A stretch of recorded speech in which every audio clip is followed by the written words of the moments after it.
Hi, everyone. Welcome to the 2026-27 proposed budget. I'm Terry Ward, your superintendent of schools. Joining me today, do you want to introduce yourself? Don Keegan, the Associate Superintendent for Business Services. Christopher Lay, the Deputy Superintendent. All right, thanks, gentlemen. All right, let's get started.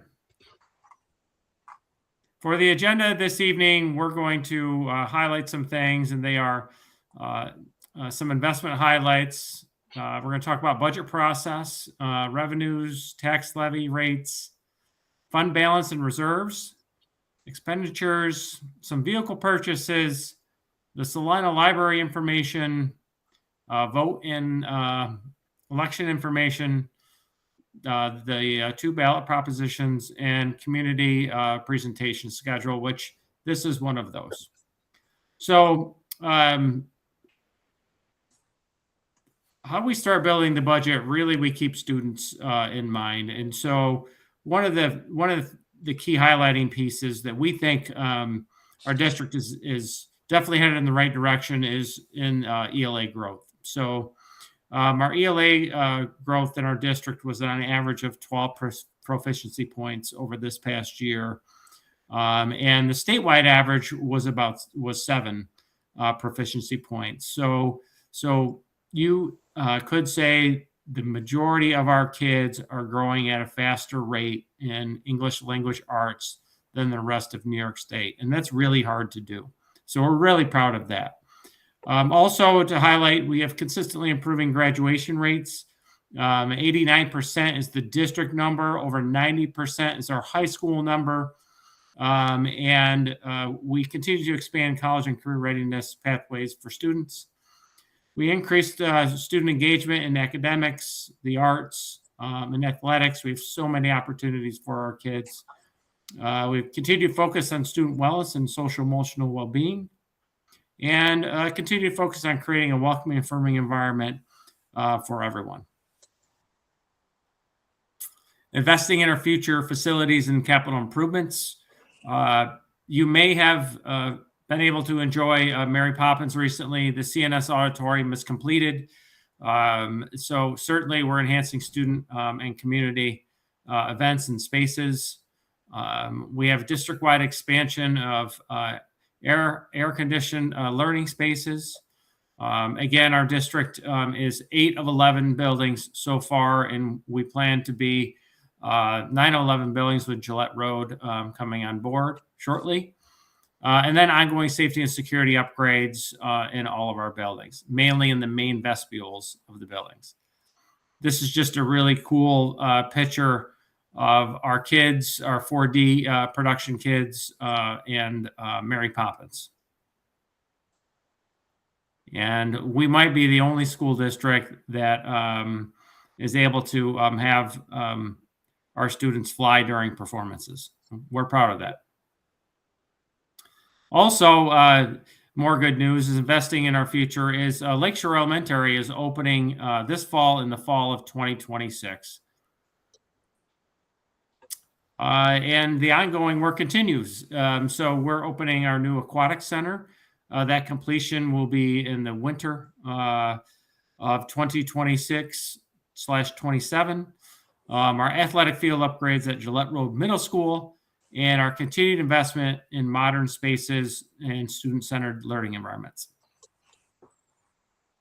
There's just a picture. This is a rendering of the aquatic center, and if you have been at the back of CNS recently, it's starting to look a lot like that picture.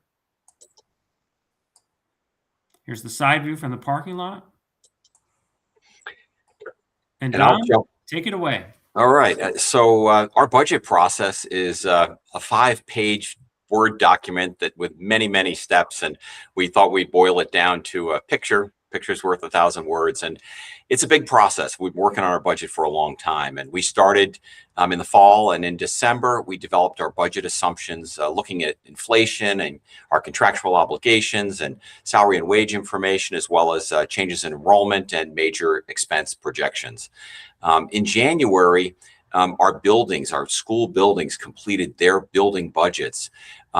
Also in January, we received the governor's budget proposal.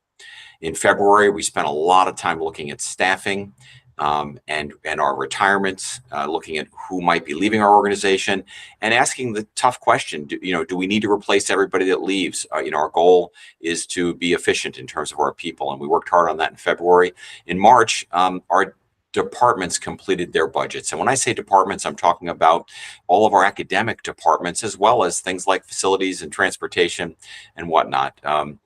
We also, as required by law, we completed our tax cap calculation, which drives the tax levy.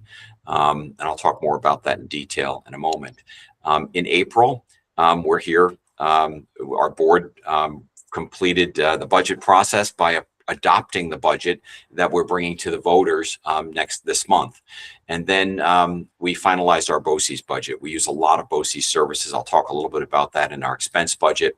And then just overviewing the budget process, along the bottom of this picture, you see that each month we presented new and updated information to the community so that they were fully informed throughout the entire budget process. Dr. Ward shared some pictures of the inside of the auditorium, but this was the night of the ribbon cutting, the night that Mary Poppins opened up at the high school. There are some critical revenue assumptions or considerations that the voters should be aware of. As of April 20th, the night the board adopted the budget, we didn't have a final New York State budget. In addition, as we sit here tonight, we don't have a final New York State budget. We're waiting on Albany to finalize the budget and tell us what our final state aid will be. Our proposed tax levy is at the cap, and that's important. We've never gone over the cap since the tax levy was put in place in 2012. For the past 6 years, though, we've been unable to cover inflation in the tax levy. As you probably know, the tax cap requires that we increase the levy 2% or inflation, whichever's less. And for the last 6 years, inflation's been more than the 2%, and therefore we've had to struggle to cut our costs in order to keep it in the 2% range. Our proposed budget this year includes the use of $10.45 million of fund balance and reserves. That's a pretty significant use of funds. And we just want to note that because it's really not sustainable. We really need to get more state aid, and we're advocating for that, which is our final point on this slide, that we're spending a lot of time with our legislators, letting them know what our needs are in hopes that we can increase our state aid and use less fund balance and reserves in the future. The next slide is the detail of our revenues, and you can see the general state aid is one of our largest components of revenue, and that's increasing by about 2.7%. We have interest expense or interest income, and interest rates have been great, and we've benefited from that. So we're planning on some additional interest income. And you might be wondering, what money is it that we have invested? Well, the nature of schools is that our revenues are kind of lumpy, right? We issue the tax bills, we collect the tax revenue from our taxpayers, and New York State pays us our state aid over different points in the year. And in order to be as efficient as possible, when we have money, we don't just sit on it. We get it invested to offset some of the costs of running the school.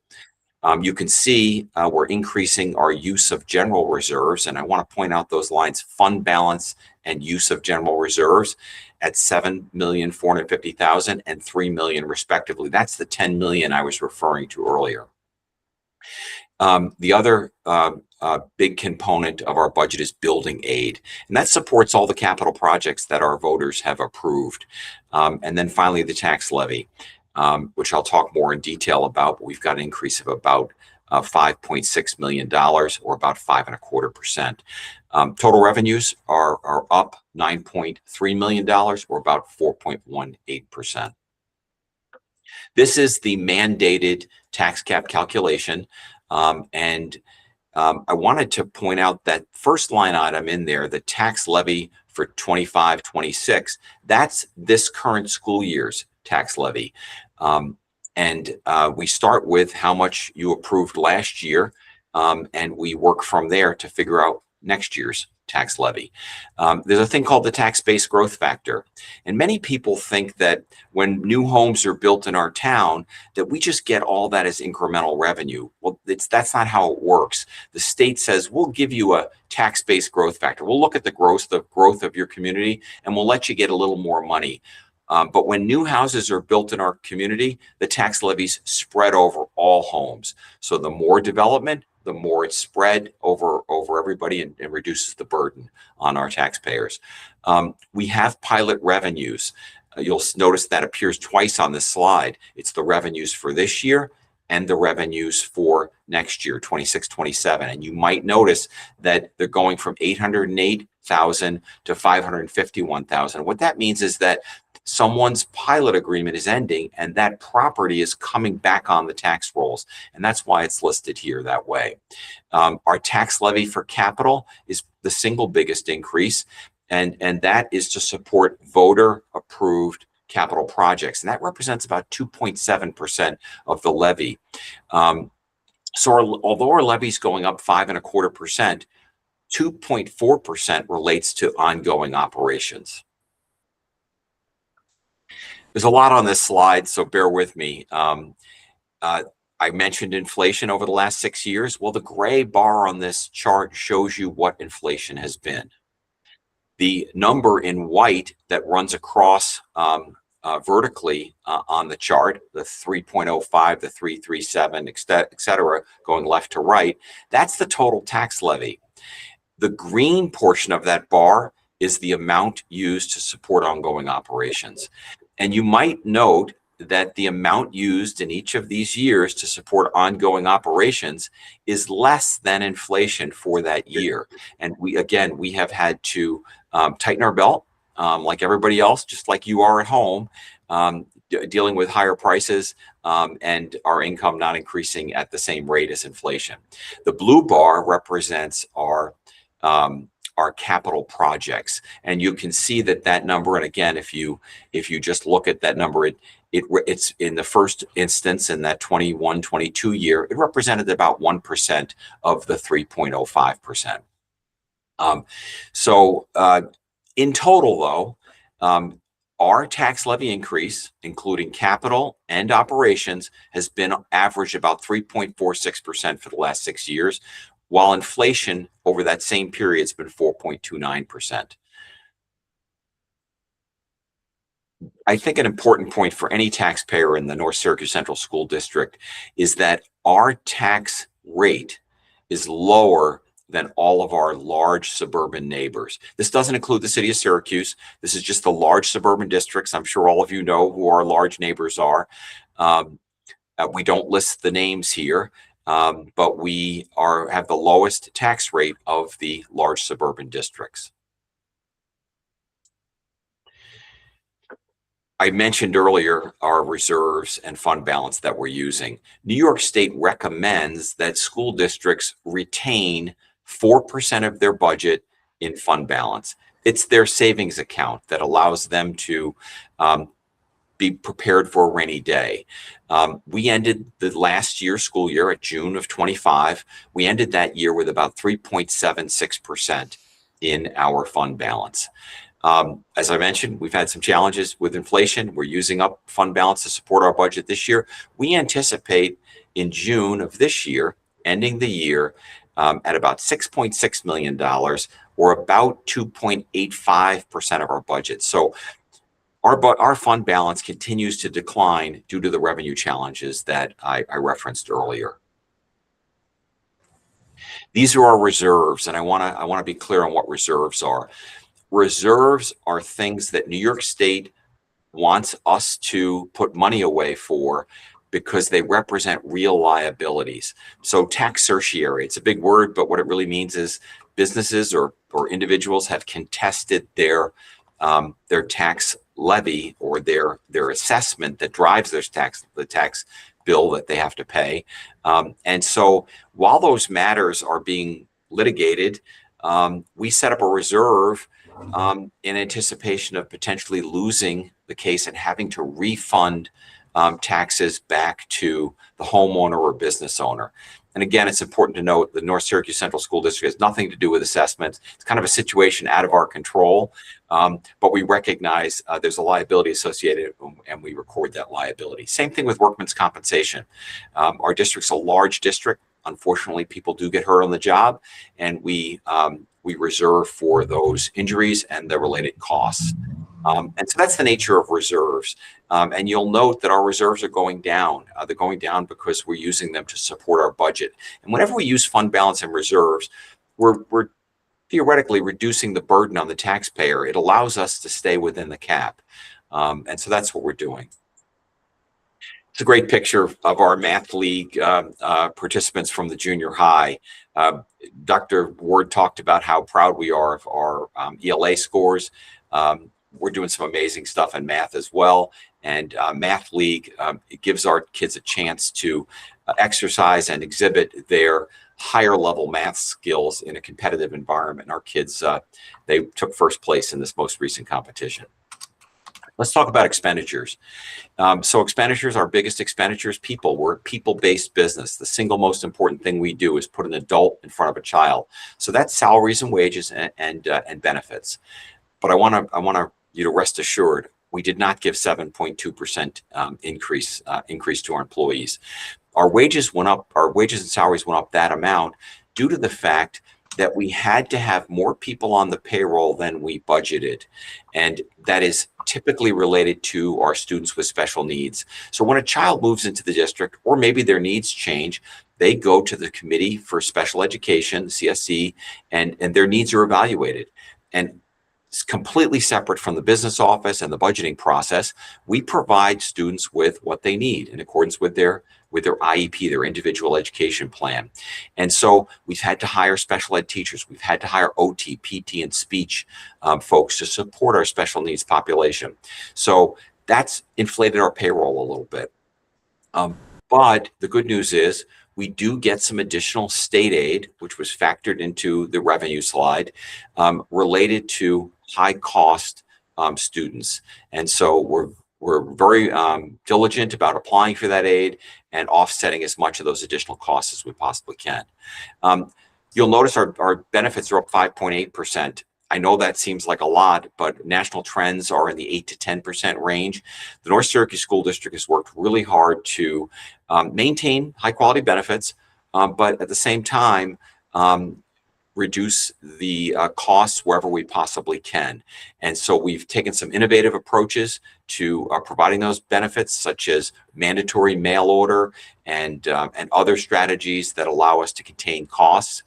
We also, in our most recent labor contract, our employees agreed to a significant increase in copays, as well as their employee contribution, their share of those premiums. So again, this is a balanced budget. So our budget's going up $9.3 million, or about 4.18%. School buses. We're once again going to retire some buses and replace those buses. We often get asked the question, hey, your enrollment's going down. Why do you still need to buy buses? Well, the first reason is that we're covering the same geography and sometimes more geography as new developments are built within our community.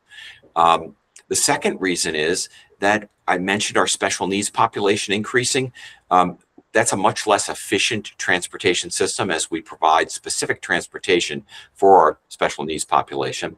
And then finally, New York State has a law called the McKinney-Vento law, where we will transport a student that is homeless. So that child might have been one of our kids that unfortunately became homeless and now maybe is living with grandma in Oswego. We'll go to Oswego, we'll pick up that student, we'll bring them back to school, and it's costly, but it's the only connection those kids have, and we're happy to do that while those families get back on their feet. To put it in perspective, we have several hundred students that we're transporting on that basis outside of the district, and it allows them to stay connected to their school community. The other reason we buy buses is that we don't want to have buses on the road that are much older than 10 years. Now, we do have some, but after 10 years, we start to see engine trouble, transmission trouble, and rust. The Northeast environment is very tough on vehicles, as you probably know. And so We replace buses when they get to 10 years old. It's got about 180,000 miles on the bus. And so the types of buses we're buying is consistent with what we've done in the past. We're going to buy some special needs bus, 2 65 passenger special needs buses. Those have wheelchair lifts and air conditioning. They happen to be our most expensive buses. We're going to buy 8 traditional school buses. And we're also going to buy 2 traditional school buses with extra large gas tanks. And you might wonder why we need a 100-gallon gas tank. Well, our athletic teams travel outside of the district. We have an occasional field trip that travels outside the district, and we buy gasoline at very attractive rates. And so to the extent that we don't have to buy gasoline on the road, we save money. Also, to the extent that our drivers don't have to stop and refuel, that saves us money as well, because we can make those trips in a little less time. Finally, we're going to buy some M&O vehicles, a new wide area mower and a couple service vans. Wide area mowers allow our M&O team to be more efficient. We can cut lawns faster. We can cut them in the rain, and we want to make sure our teams have the most efficient equipment so that we have the least amount of labor mowing lawns as possible. One thing that you should note is that we are not buying any electric school buses this year. We just feel like we're not quite ready, and the technology is not quite ready to buy an electric bus. And we've applied for a 2-year waiver with New York State because there is a law that requires us to buy buses, electric buses, at a certain point, and we've applied for that waiver.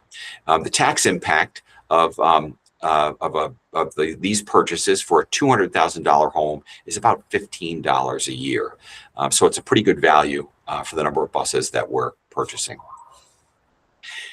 Another item we're proud of, we've got amazing athletic programs here at North Syracuse, and our girls soccer team made it to the state finals. They didn't win, but they made it to the state finals, which is a huge accomplishment when you're in a very competitive area like we are in soccer. So we're really proud of our girls. Salina Library, you might be wondering, why is there a library proposition on the ballot? We're required by law for those residents that live in the Mattydale community to allow them to vote for their library on our ballot. I will say we're really happy to have a public library adjacent to our Roxborough campus. It's a great asset for that community. And as you can see, their budget increase is nominal at $12,000 or 2.3%. So folks in Mattydale, you'll see that on your ballots. Another thing we're really proud of is our unified sports. You may have seen a news report on Channel 9 about a basketball competition that recently took place with our unified athletes. These are athletes with special needs that are supported by typical kids, so that our special needs population can participate in athletic events and feel the team camaraderie and competition as well. And our kids are just amazing, and again, we're really proud of that. So in wrapping up, just like prior years, we have 2 polling places, one here at the district office, the Jerome Melvin Administrative Office Building at 5355 West Taft Road. That's our district office building. And that's for people that live south of 41. If you live north of 41, you're going to vote at the Michael J. Bragman Stadium at the high school and in Cicero.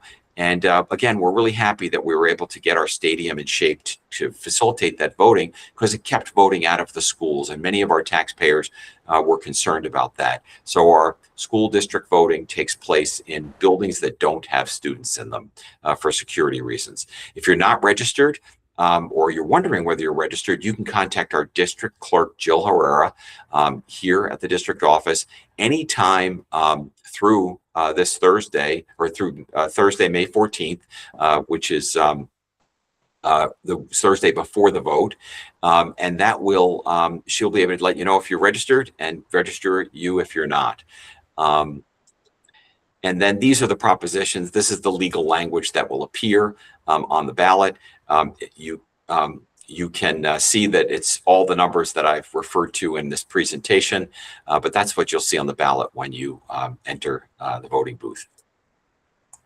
Today, we had our second virtual presentation.